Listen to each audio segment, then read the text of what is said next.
Well, hello again, everybody. This is Chris Conklin with the Chanute channel, and I'm happy to have with me again a familiar face to most people, Gary Maxwell, and he's here to talk about the Kiwanis and a special event that's coming up that you're not going to want to miss, especially if you've got some goobles and goblins bouncing around your floor and pitter-patting this and that. So, Gary, welcome. Well, thank you. Glad to be on. When I told my wife I was going to do this, she said, well, are you going to dress up for this? You are dressed up for this. Well, and that's exactly what I told her. I'm scary enough without having to dress up. Yep. Well, this is Chanute Studios attire. All right, good. So this is the way it works. You show up in a suit and tie, you're on the wrong show. Yeah. So before we get started on the event that's coming up, can you give us a little background about the Kiwanis? Well, Kiwanis is a global organization of volunteers that try to improve the community and children. And here in Chanute, we have several major programs or things that we do each year. We, this Pancake Day coming up on November the 14th is our big money raiser, and for that, it helps funds a Christmas program that we have for children, that we buy clothes for them, needy children. We'll get the list and take them out, and they'll get to pick out clothes and that type of thing at Walmart. And so that's our big project. We also have a project here we just recently completed, was the dictionary. We handed out dictionaries to the third graders in all three schools here in Chanute: St. Pat's, Chanute Christian Academy, and Chanute Elementary. So that was a fun kind of thing to watch the children pick up their dictionaries, and Mr. Wheeler had all the teachers look up in this dictionary that had the longest word in the English language, and he was going to have them spell it. And it's not supercalifragilistic? Oh, no, it's something even longer than that. Oh, wow, I didn't know there was a longer word. Oh, yeah, but I know the kids they all had to look it up and see what it was. So, but anyway, the kids enjoy that. And then we also have sponsor a scholarship, Dr. Harwood Scholarship for people going to college, and we also provide medals for the top, I think it's 15% of the senior class at high school, yeah. And I'm sure there's some other programs, that we help along with throughout the year. But those are the major programs. But again, the big funding program is November the 14th, where we have our Pancake Day starting about 6 o'clock and going until 1 o'clock. And you can pick up tickets. We've had Larry McMahon and all the other members of the Kiwanis out selling ads for the placemats that we have for that, and we raise quite a bit of money off of the placemats. And like I say, it's our big money raiser, and we sure encourage people to come out to participate on that. Mark your calendar, November 14th. We usually look at that as the first day of quail season. That's true. Which used to be the quail hunters would come out, but we just don't have the quail hunters anymore like there used to be. But I don't think they ran all the quail out. Well, I think there are other reasons the quails disappeared. But anyway, yeah.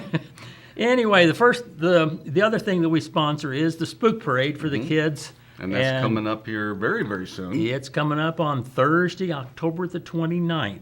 The 29th. Now, that is actually one of the closer dates you've had to Halloween now, isn't it? Because normally, sometimes if Halloween is after the weekend, you still try to get it in beforehand? Depending on where Halloween is and depending on what other activities are going on in Chanute and whoever we have to coordinate with on those kind of things will depend on when we have the Spook Parade. But this year it's on the 29th. We have to work around Friday would be a better day, but hey, we got bowl games to contend with and other activities. And so anyway, the 29th, we'll start, the parade starts at 6:30. And where does that start at? And it starts at Main and Grant. Main and Grant, so they'll line up there. They're at 6 o'clock. We want people to start lining up about 6 o'clock. We have kindergartners line up on the north side of Main Street on Grant. And then on the south side, we have grades 1 through 5. And we line up by grades. And each grade, there at 6:15, we'll start doing the judging. And what we try to do is we will select 6 people from that grade to go across the platform or go across the auditorium stage. And everybody that's there to line up will get a ticket to the Pancake Day feed. Well, Each of there the you go. kids will get one, so everybody's going to get something out of it. In fact, everybody's going to get, if they stay around at the Memorial Building when they have the program, and when it's over, everybody can pick up a Hershey bar. Oh, So, wow. Anyway, I want to know where that line is. well, you have to stay until the end to get that Hershey bar, but if you stay there and go out, then we'll have a Hershey bar for everybody. But then we'll take off judging will start at 6:15, and then the parade will start at 6:30. And we'll go down Main Street and go one block past Santa Fe. I forgot what the street is. Lincoln? Probably Lincoln. Where and, the Google Earth is. Yeah, we'll go one block past that. So that would be Highland. Highland, and then we'll go on Highland one block and come back up towards the Memorial Building. And at that time, everybody goes into the Memorial Building. Now, if for some reason, the weather doesn't cooperate, then we will meet at the Memorial Building and do the judging there and then have the program to show the winners of that. And we don't, when we select the winners, we just select six persons. We don't say first, second, third, or Right. whatever. It's just 6 winners, and each one of them will get to come across the stage, and probably they'll get interviewed with a question or two, or I like to ask them, what they are, or what do they do, or some strange thing, and so it's kind of fun to watch the different responses that I get. But Absolutely. it's I find that kind of fun, and for all us old timers, it's kind of the Art Linkletter kind of approach to asking. Kids will say the darndest things. Well, I'm trying to, but sometimes I find that they're either kind of quiet or don't want to say anything. Or last year I got told after I did the interviews that you need to watch more kid cartoons and learn Okay. about all these kid characters. Oh, well, these costumes, I mean, they've changed so dramatically. As far as you get your superheroes that are typical, but it used to be, it was ghosts, witches, Frankenstein, that kind of thing. But now you got all these. I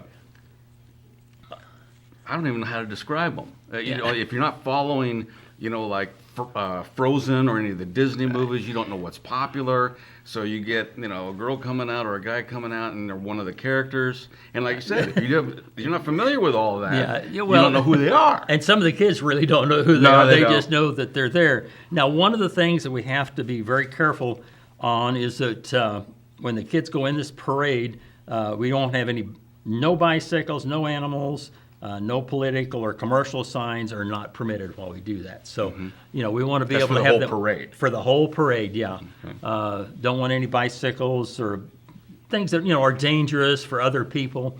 Another thing I need to comment on is that the kindergartners, if parents want to walk with the kindergartner signal file down Main Street, that'll be fine. But the rest of them, we would like to have the kids walk by themselves in a class formation down Main Street. And so everybody will come out and, take a look at them. And if they walk single file, then, hey, people get to look at them and get to see them. I've always been amazed at the number of people that turn out for the Spook Parade and how excited some of them seem to get. But then I can tell there's a lot of grandmas and grandpas and proud parents and that kind of thing. So it's a good time, and hopefully the weather will be nice and people will enjoy it. It might be a little cool, but I think it's going to be okay. Right. Now, one of the things, I don't know that I've mentioned it, but when they walk across the stage, the winners will get a $2 bill. All 6 of the winners, or All 6 of the winners will they get a get- $2 bill. they get free breakfast, pancakes, Well, if they want to use the ticket, yeah. or they can give it away. Okay. Well, You haven't quite figured that part out yet, huh? Well, hey, they get a ticket. What they do with it, that's up to them. But they do have a ticket to the Pancake Day, and then they get the free Hershey bar. And those that are winners will get a $2 bill. And some people kind of wonder, you don't see very many $2 bills That's anymore, right. but it's a real thing. So They're and still they're still accepted. Oh yeah, Yeah. and it's still very expendable. But anyway, it's a good time, and we get a lot of cooperation from the different community members here. That we work with to set this up. Is not just a Kiwanis project. I mean, there's coordination. The Chanute Parks and Recreation has a role in it, as does the city of Chanute with the firefighters and the police. The fire engines will lead off the parade, that type of thing. Kind of keep pace going. Oh yeah, and keep a little bit of order in this chaos. So, and they're good at that. And then we also have the high school and junior high bands will also be playing in the parade, so it adds. Always nice to have a band in the parade. Oh yeah, well it makes it a parade when you got a band. Got to have that excitement on there. So, but anyway, that's probably pretty much about what's going on with the Kiwanis Spook Parade. Again, kids need to line up about 6 o'clock. Start lining up, and at about 6:15 we'll start judging, and then the parade will start at 6:30. And however long it takes to get to the auditorium and sit down and watch all the winners and that type of thing, and then go pick up their candy bars and celebrate Halloween. That's exactly right. Whatever else that night brings now. Now you, the pancake feeds is over in the Mason Lodge. Yes, in the Masonic Temple there. The Masonic Temple. And it'll start at 6 o'clock and usually run until about 1 o'clock in the afternoon. So, okay. Now is that a correlation with the Kiwanis, the masonry, the type of thing, or is it a building you get to use? It's a building we get to use. It's like Operation Soup Line that uses the memorial build or the Kiwanis or the Mason building. Yeah, it's about the only building in town that I think could handle activities like Soup Line or the Kiwanis Pancake Day feed. And like I said, that's on November the 14th, and from about 6 to 1, tickets are $5, and you can come in and have all the pancakes you want. And there's bacon, or I'm not sure if we have sausage this year, but we have had in the past. Sausage is always good with pancakes to me. Oh yeah, well, you like that bacon and eggs, and then it's the sausage. It's got that little kick to it that goes with the pancakes. Yeah, well, I like my little syrup in the sausage. I don't know what that sweetness does to it, but it's nice. We also have on there. We'll have gourmet pancakes also. Oh, with the fillings? Yeah, we'll put a little topping on it. I think we've had chocolate chip and pecan and blueberry. And that's what we limited to. The first year we tried it, we had, 5 or 6 different options, and we figured, that's too many choices. People take, which one do you want? And we took the most popular, and so we now have the 3 choices, and people will then contribute an extra $1 for that to have those special kind of pancakes. So you haven't tried strawberries and whipped cream yet?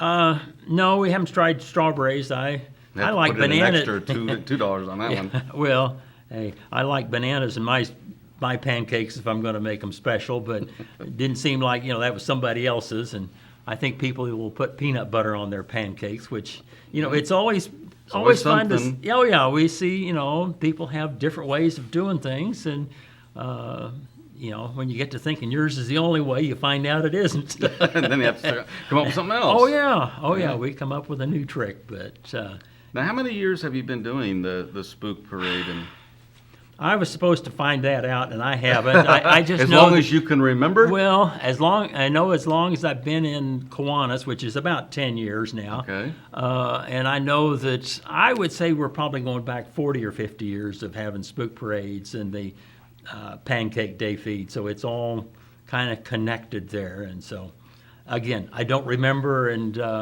probably Don McReynolds is the person I should have checked. McReynolds or Coates? No, Don McReynolds. Don McReynolds, okay. Yeah, Don McReynolds has been the secretary for Kiwanis for, I would say, I don't know for sure, but I would say at least 40 years. As long as he's been a member, he's been the secretary, and he's the guy that keeps things moving and knows what's supposed to happen and coordinates with Kiwanis International and that type of thing. But he's the rock down there that keeps Kiwanis going. So if we want to know something, Don's the man we ask. So, there you go. So it works out very well.